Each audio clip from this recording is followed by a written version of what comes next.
Hi everybody, my name is Rob Lutes. You're watching TDC Moncton.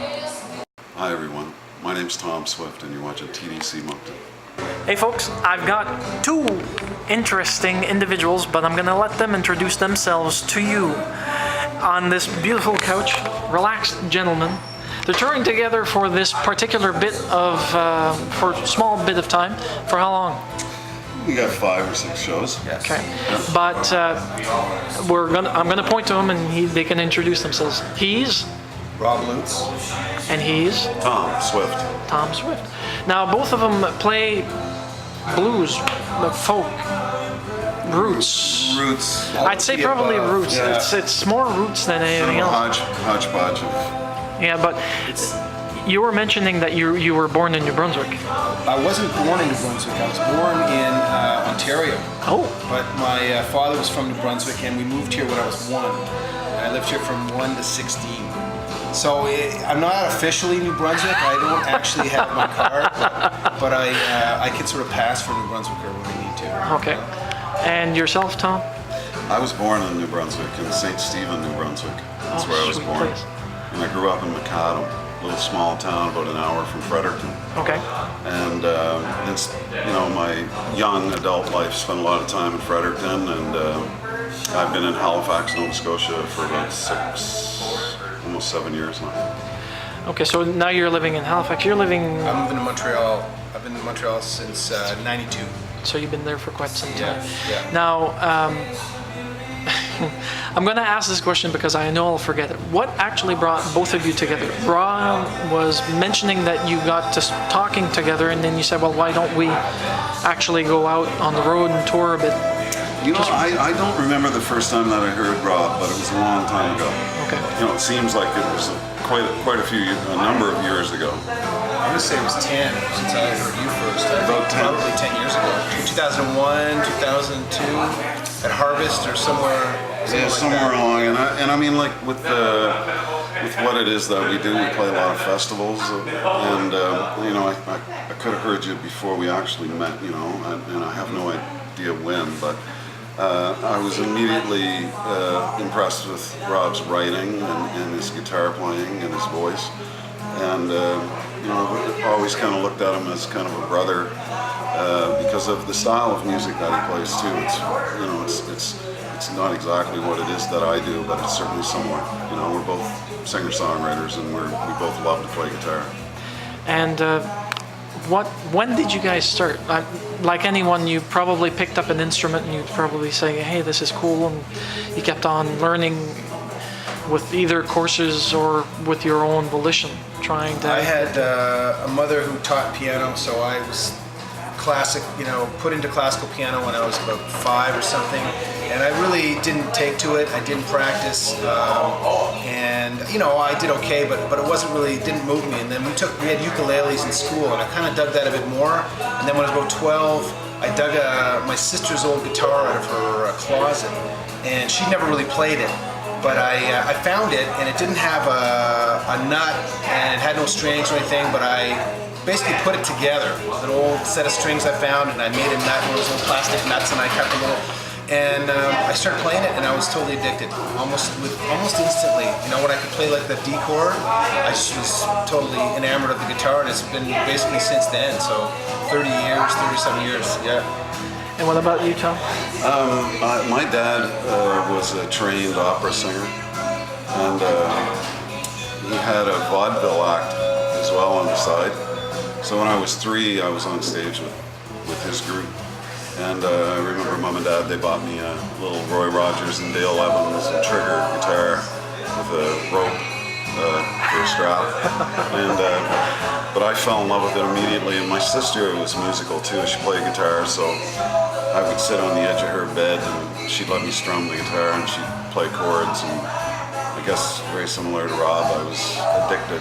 It was you know, the more I played, the more it seemed to give me an opportunity to disappear, you know, in my bedroom, and for hours, and hours would pass, and it's still to this day it's like that, you know. It's a safe place for me to escape to. Now, like most musicians, you have your own locations where you actually play, probably like a bar, a favorite pub or a favorite location that actually says, hey, whenever you want to come in, you come in. But do you take, when you're actually doing your shows, do you actually get ideas to write your songs or to get certain chord ideas, structures of songs while you're actually doing your show? Does it actually happen, or is it more during your off time?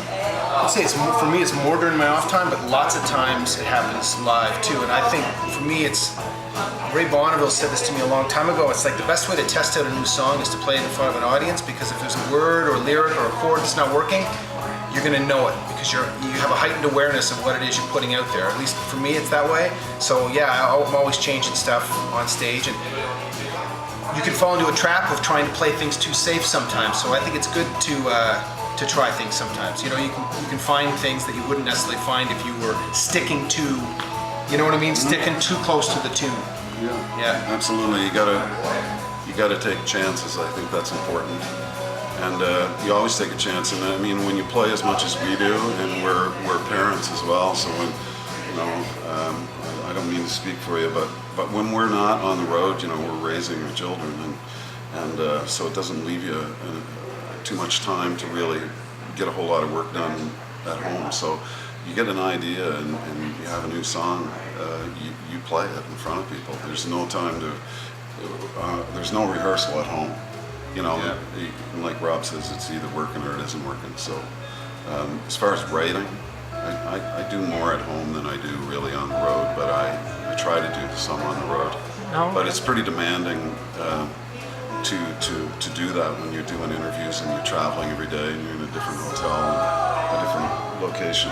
Living in a suitcase type of deal? Yeah. You end up writing a lot of road songs. Like the hotel and the drive, and And coffee. and the coffee, I'd write one of those every day kind of thing. But, Oh dear. Yeah. But I think as far as writing, like we're sponges, and we just it comes in and we process things as they happen in our lives, and they come out of us in a song. Now I've noticed that both of you are guitarists.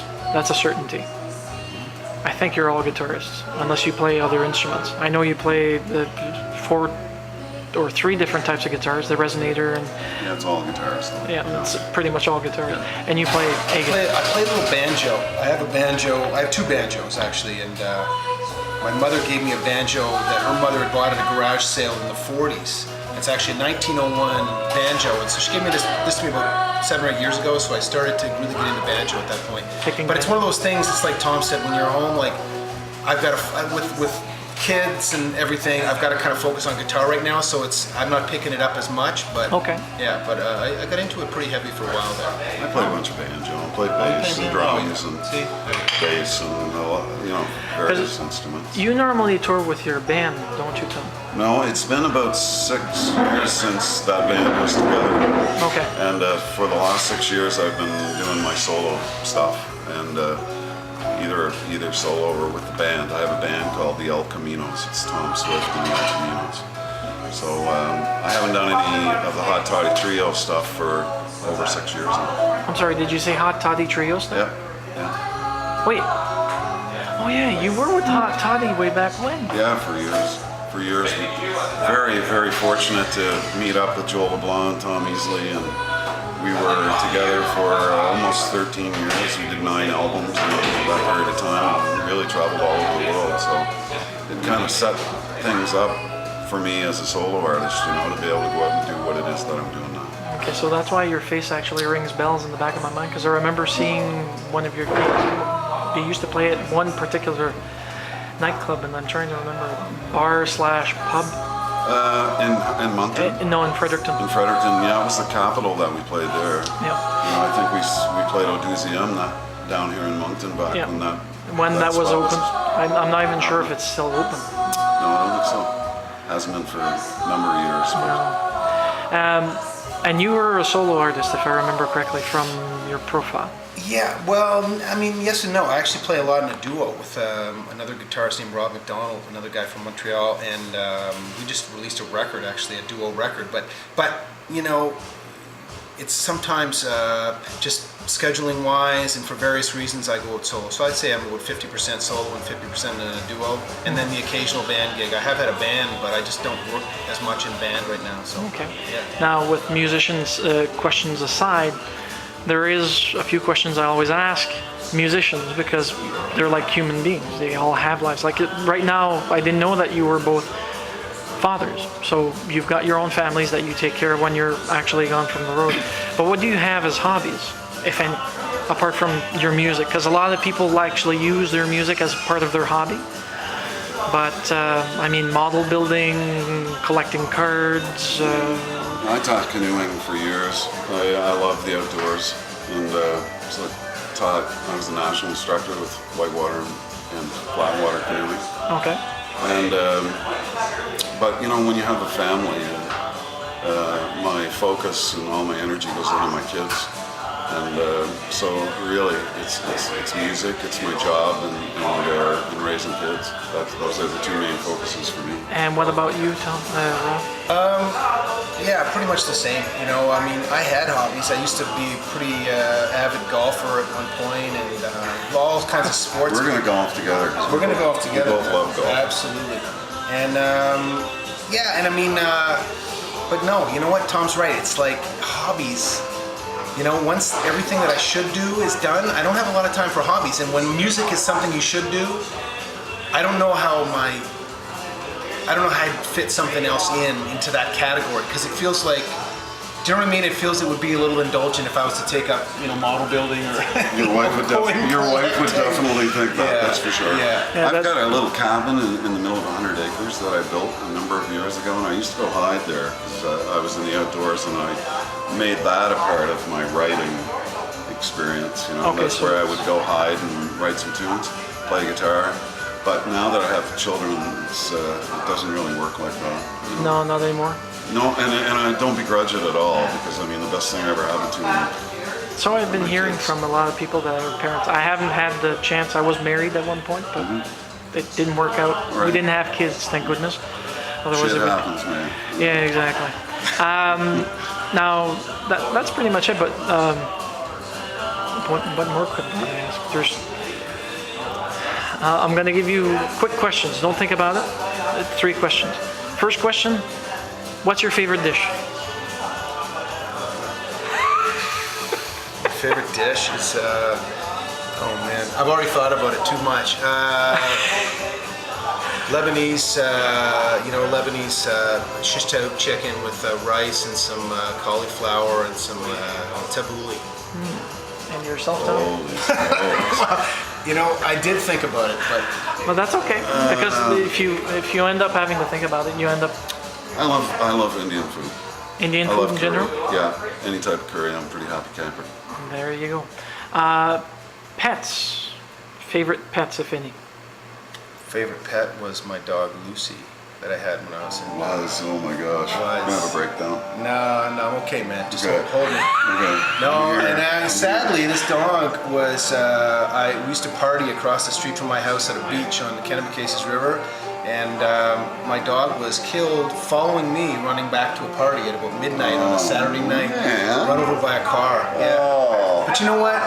She was a wonderful dog, and she was getting old. She was getting really She was old. partying. And she was, you know what? She was doing what she loved, right? She had a couple of alpines in her back, in her haunches there, and she was ready to rock. You know? Poor thing. Poor thing. Sad. And what about yourself, Tom? Well, I love dogs and cats, but I have a daughter who's allergic to cats, so that's out. But I presently have a little Boston Terrier. His name is Cooper, so he's the dude in my life. Okay. And if you were to describe yourself to someone and chose an animal to represent yourself, what kind of animal would represent you? That one you can think on if you really need Yeah. to. Okay. If I was to describe myself to someone and I had to pick one animal, jeez, that's hard, man. That's really, really, really, really, really difficult. I'd say a dog. Okay. Because I'm relatively intelligent, but not that intelligent. But I'm pretty friendly, And you know, I think that that's pretty good, something to aspire to. I think dogs are better than people in a lot of ways. So. Okay. And yourself, Tom? I'd say dog. I don't know, man.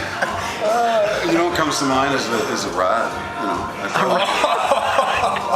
you know, because I have great respect for rats. You know, they persevere and they're relentless, and they will not go away. That's true. So I think, you know, in regards to the music business, you got to be a bit of a rat. You don't want to be disappearing, and you have to persevere, and you have to be relentless, tenacious. I like the rat. Well, thank you very much. Thank you very much for answering my questions and taking this time to actually give yourselves to my YouTube viewers, and I hope that you'll have a nice night tonight here at Plan B. Oh man, hopefully everybody out there enjoys our little I want a interview. dance lesson. Yeah, great to meet you, Anna. Right on. Well, it was a pleasure. Okay. All right, folks. Thanks for watching. Treasure things nobody owns and stretch your mind across the dials that stay. You gotta teach your heart to dance the dark away and look up to the mountain. There's a fire that burns at night. Go down where the water runs with the heat. Walk